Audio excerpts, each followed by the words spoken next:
नमस्कार। आज डिसेम्बर मास 24 तारिख मंगलवार। आज सुविचार कहार हृदय भांगी क्षमा मागिबा बहुत सहज कथा, किंतु निजर हृदय भांगीगला परे अन्य को क्षमा करिबा बहुत कष्ट। विश्वास करुवा लोक को धोखा, भल पाउथबा लोक को घृणा, साहाय्य करिथिबा लोक को भूली जिबा जणे अमनिष ही करिपारे। पूर्वाभास आउ वर्तमान स्थिति हृदय न भावी न चिंती कौनसी कार्य हस्तक्षेप कले होई पारे आत्मघाती।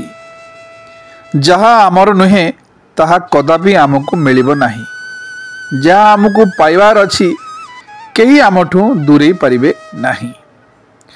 निंब गछ मूले जेते गुड़ देले निंब की मधुर होइबो, जेते परोपकार बुझाई कहिले पर कि आपणा बोइब। पिला मानू केबे भी धनी हेबा पई शिक्षा दियंतु नाही, सेमानकु सब बेले सुखी हेबा पई शिक्षा दियंतु।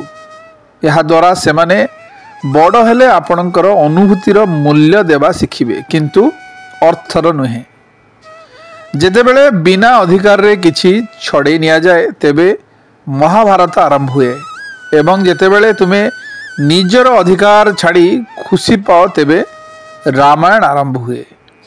निजर कंपेयर केबे कहा सहित करबा उचित नुहे। जेमिति हाथर सब आंगुठी सेम होई न थाए, सेमिति समस्तंकर थॉट पैटर्न्स मध्य सेम होई न थाए। शुभ सकाळ, दिनटी आपणकर मंगलमय हेउ।